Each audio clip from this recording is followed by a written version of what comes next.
Здравейте, приятели, колеги, съученици, любители на словото и музиката. Ще започна с първото стихотворение от моята книжка «Животът е чест».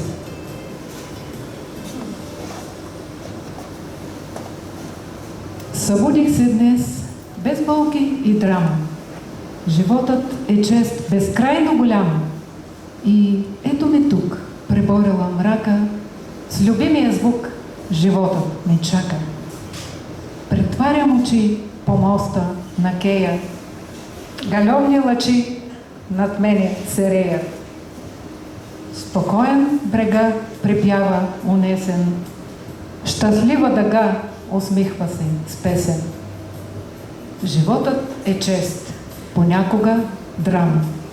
Видяното днес, утре го няма.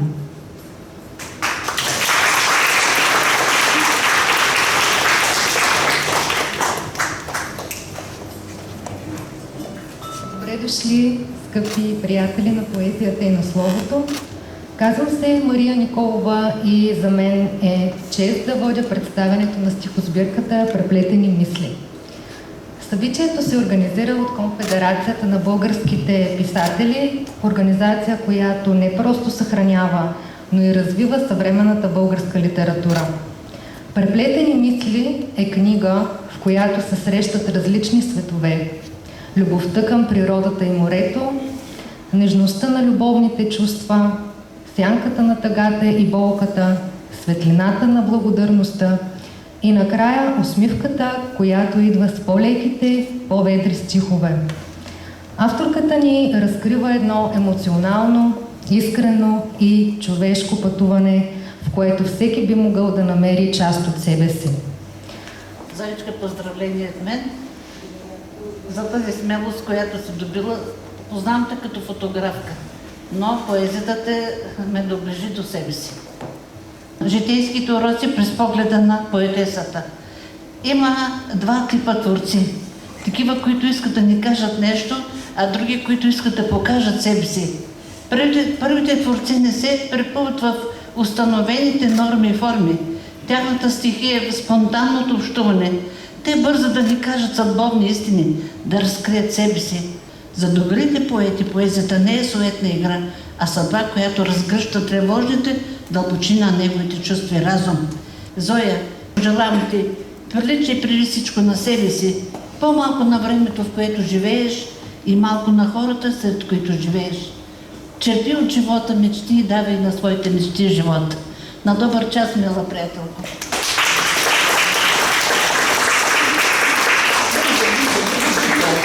Благодарим на госпожа Ташева за вдъхновяващите думи.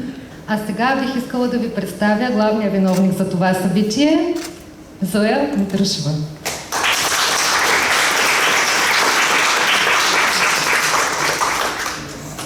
Добър вечер, приятели, съученици, колеги, любители на словото и музиката.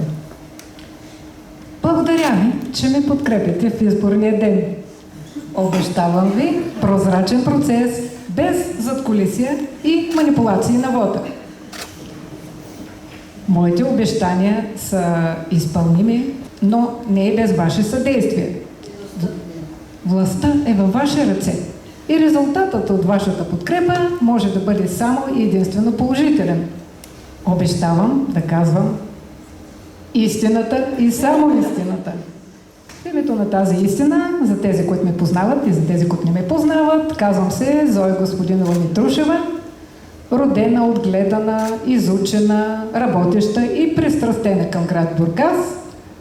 Завършила съм немска езикова гимназия в града, бакалавър по счетоводство и контрол, с следдипломна квалификация за преподавател по икономически дисциплини.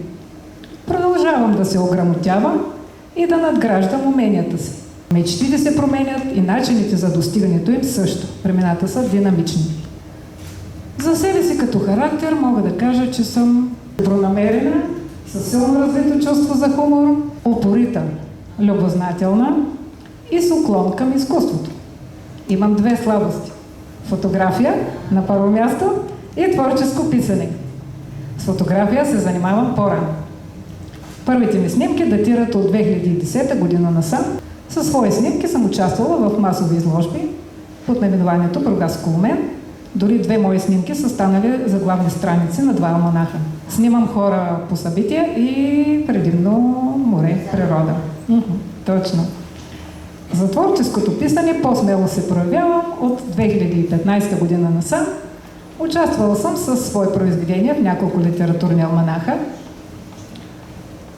За мен поезията не е поза, с която да вляза под прожекторите, а начин да остана истинска и цяла и да отстоявам своя глас. Във времена, които ни учат да потискаме чувствата си, аз избирам да ги проявя, да ги засиля. Защото вярвам в едно. Чувствата не са слабост, а сила. И думите имат голямо значение. Но още по-трайно значение остават, когато са подплатени с дела, разбира се. В противен случай те заглъхват в пространството и биват забравени. Пред вас всъщност държа книга, но споделям с вас тишина, болка, разочарование, щастие и благодарност. Искам да ви благодаря за това, че сте с мен не като публика, а като самишленици. Сега ви оставам в ръцете на красивата водеща, която ще продължи да ви въвежда в алгоритъма на събитието и заема прекрасно удобното място за мен зад пулта, откъдето ще ви забавлявам, надявам се, с песните, създадени с помощта на изкуствения интелект, по мои стихове.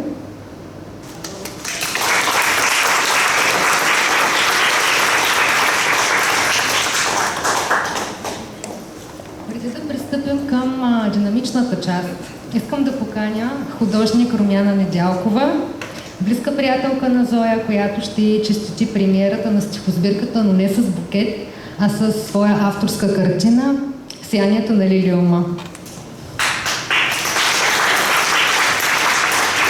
Добър ден на всички! Познавам Зоя още от ученическите години и напоследък съм свидетел как тя се преживява живота си в Рими и я поздравявам за смелостта най-сетни тези стихотворения да намерят бял свят и честитя премиерата на първата стихосбирка. Да има нови успехи! Благодаря ви.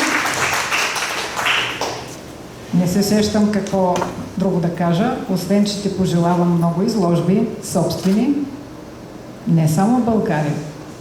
Аз ще снимам. Много благодаря.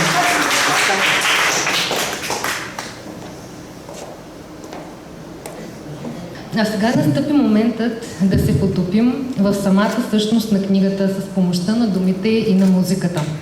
Да, точно така и на музиката, защото за изненада на мнозина се оказа, че Зоя има голям талант и в музиката. Пред вас поезията ще оживее не само чрез глас, но и чрез звук. Ще се редуват стихове и музикални интерпретации, създадени от авторката по нейни стихове с помощта на съвременните технологии, както тя сама каза. Зоя не се поколеба да скочи в океана от музика, за да облече в песни вулканичните си емоции. Нека започнем същинската част с едно стихотворение, посветено на любимия град на авторката. Ще чуете стихотворението за Бургас, изпълнено като песен.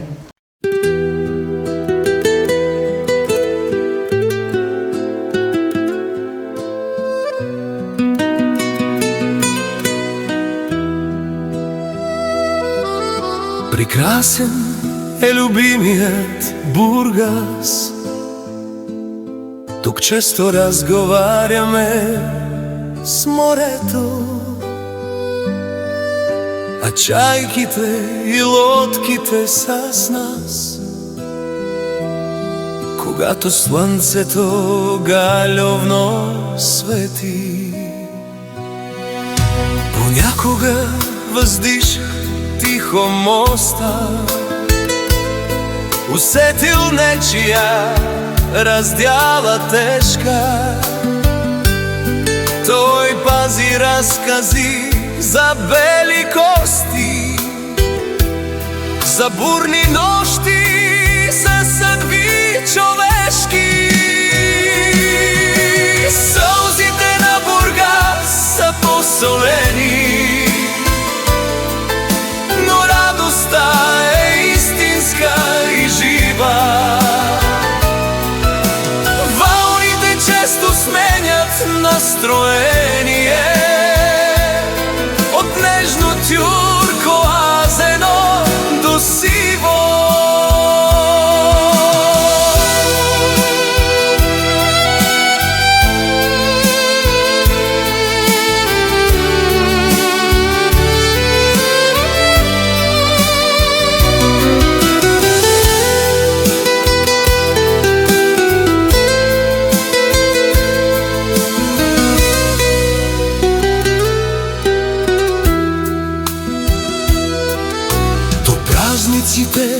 Улиците пеят и тротуарите остават будни. Тук приказки, там музика се лее, дори във времена безкрайно трудни. Във всеки като зещам, че съм аз, по улиците в морската градина. Щастливи сме, родените в Бургас. Тук всяка среща е неповторима. Сълзите на Бургас са посолени, но радостта е истинска и жива. Вълните често сменят настроение от нежно тюркоазено до сиво.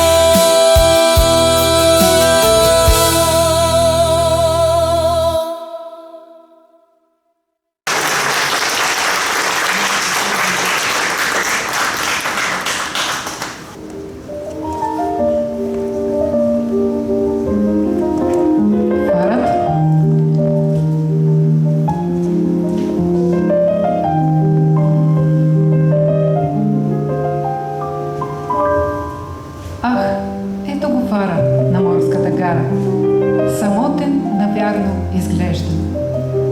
Знам приказка стара, възпяваща фара, даряващ душите с надежда. Когато вълните свирепо връхлитат, откланял ги той от моряка. С фара спасител възкръсва ледните за тези, които го чакат. Все още ме питат, какво ли е скрито във фара на морската гара? Навярно душите към него политат, прозорец, когато отваря.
Това е по моя мелодия. Вокалът е мой, но нямам авторско право, тъй като нотно не мога да я разпиша.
оптимистка Зоя желая да се обърне към всички хора с едно пожелание – да бъдем разумни, да опитаме да бъдем по-добри, дори и за миг.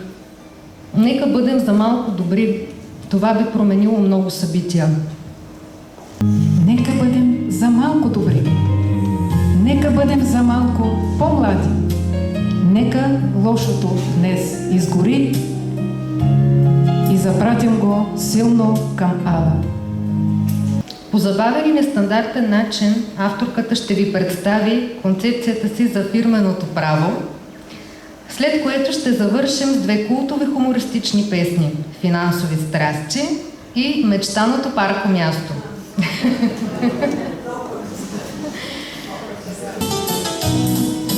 Фирмено право.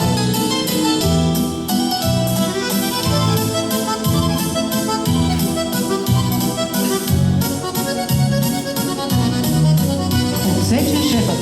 За Бога, докладът просто е за смях. Простете, повече не мога. От дни и седмици не спах.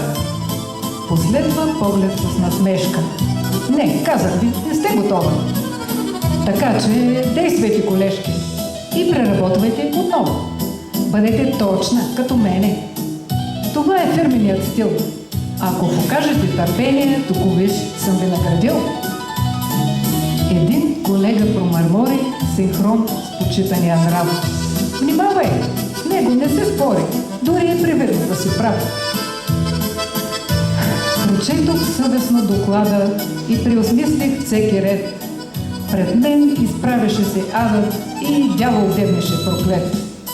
Дори екипът му не знае критерия за допустимост. Напрегнах мозъка до края, но мисли не текат за трима. На следващия ден отново предадох папката в сиво с мисълта, че съм готова и време е да се почивам. Ала присъдата жестока, признавам, дълго ще боли. Колежки, изтървахте срока, но вече знаете, нали? Притиснах дланите до бълка. Споддавих силните си чувства. Без отпуск. Какво пък толкова? Да си директор е изкуство. Прииска ми се да го сритам и да започна нов живот. Все още Бога ми се питам, какъв бе правилният ход.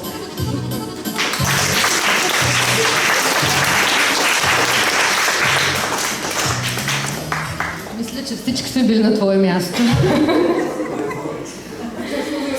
А вие лесно ли намерихте паркоместа днес? Ако не сте, следващата песен ще ви даде вълшебното средство за това. И така, мечтаното паркомясто.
днес ме боли, а моето място при вечер ще бъде свободно, нали?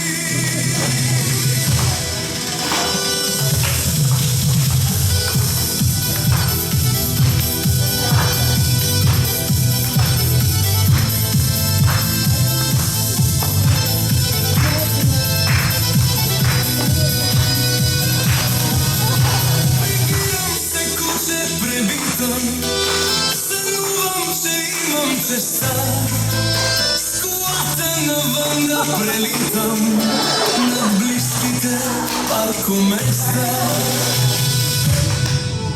Навярно такъв ще е раят след време в любимия град, без тези потоци безкрайни коли не. Ах, те ще летят.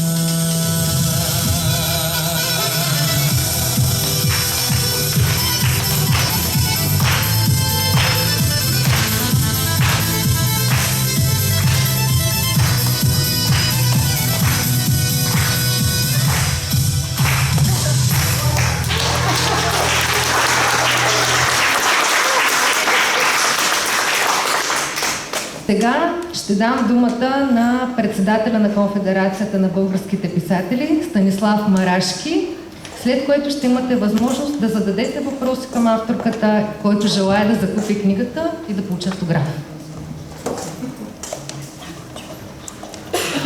Здравейте, приятели! Имам щастието да познавам Зоя Митрушева много отдавна, преди още да беше дори се опитала да напише стихове и да създаде музика. Има един много силен спомен.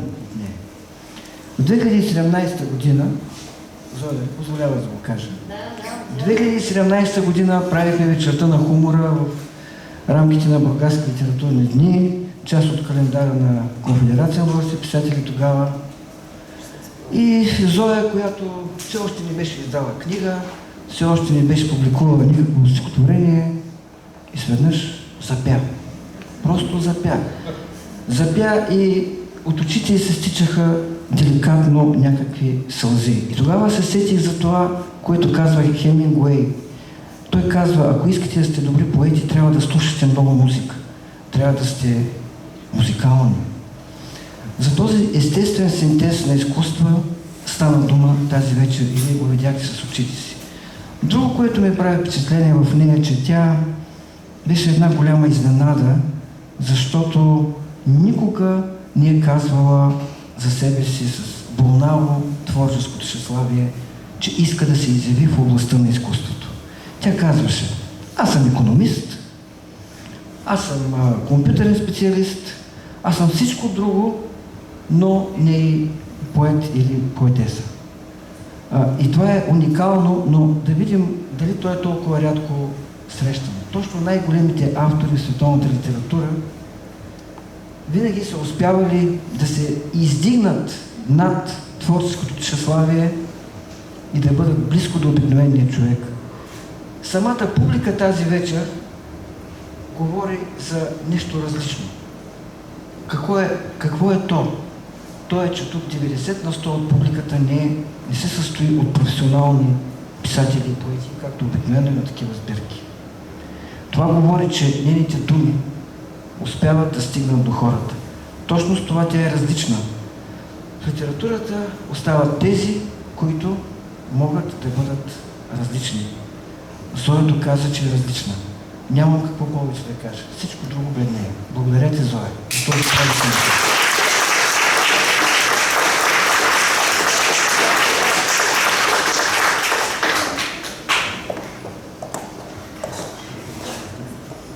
Имате думата за въпроси, коментари и разговори с авторката. Аз не съм от Конфедерацията. Учредител. Да, аз съм учредител, но аз съм много изненадан, защото с Зоя се познаваме доста отдавна. Бяхме колеги в Митницата, работихме заедно. Много съм изненадан, такава хубава поезия отдавна не бях чувал в Бургас. Скоро ще навърша 63 години, имах щастието да познавам, т.е. наживо да общувам с тримата големи бургаски поети Фотев, Йорданов и Добарова. но това, което чух тая вечер е много интересно и просто много обнадеждаващо за бъдещето на бургаската поезия. Доста разнообразни, доста оригинален език, страхотни сравнения. Тази симбиоза, за която и Стоимен каза, между музика и текст и слово, просто удивителна книжка. Поздравявам те, Зоя, наистина съм впечатлен.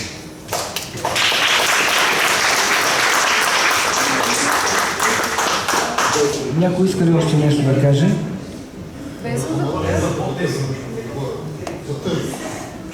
Приятели, искам сега да разчупя малко спокойната зрителска челупка на двама наши много скъпи за мен гости. Това са писателя Иван Скевен и Донка Брусева. Донка Брусева е един от доените на бургаската култура. Тя е представила под нейно организаторство не десетки, стотици автори. Човек с искрено отношение към литературата. Тя е тук сред нас.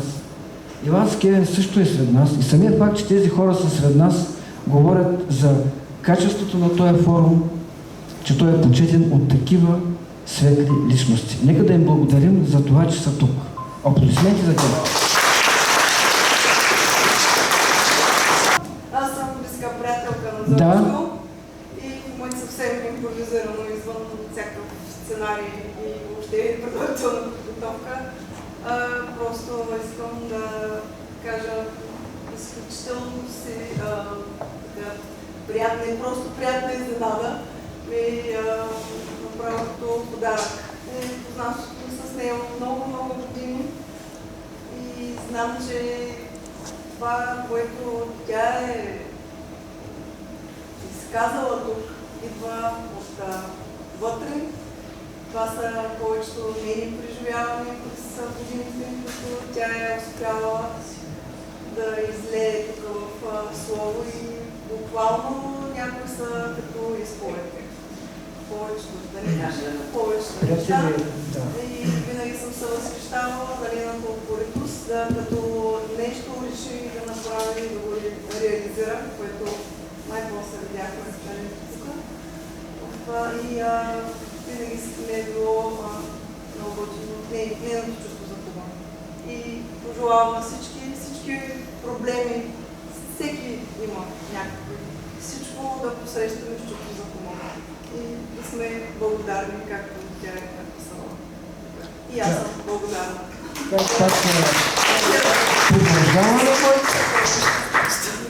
Един мой колега, обичан Региокомски лъв, иска да направи изявление. От моите поддръжници, заповядай, Весел. Колега от службата на нашата клетва. Така. Очаквам следващата стихосбирка, защото има стихотворения, които са невероятни. Много са добри, но ще трябва да има интродукция, защото не всеки ще ги разбере. Очаквам стихотворение за апетитът на Зоя.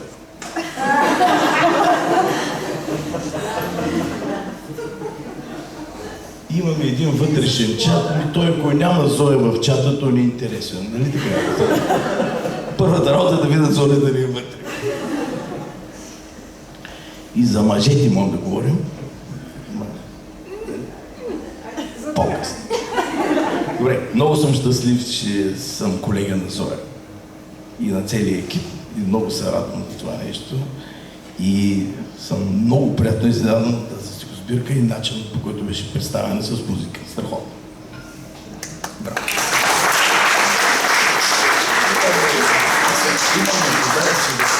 Авторката е ваша, книгите са тук. Задайте въпроси, вземете си книга с автограф. Това е. Благодаря ви, че бяхте тук.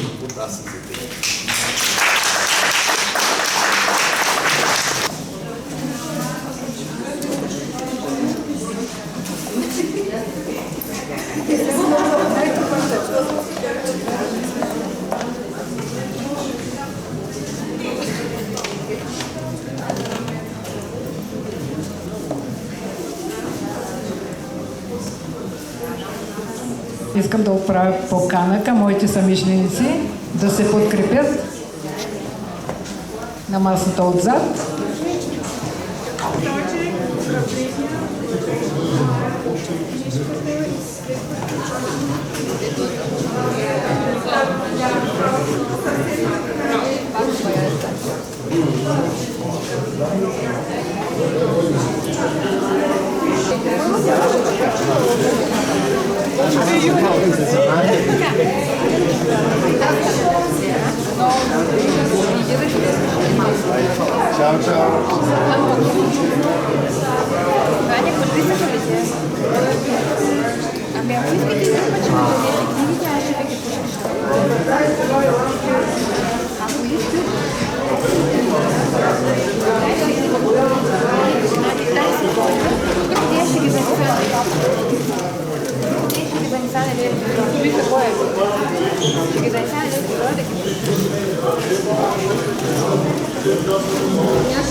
Или ако искаш, Аня, ти с тях как да седи.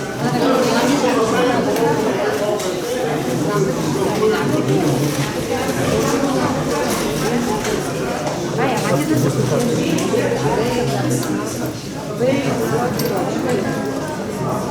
Димчо, туалетника ми се ходи. Чакай, чакай, този как ми става.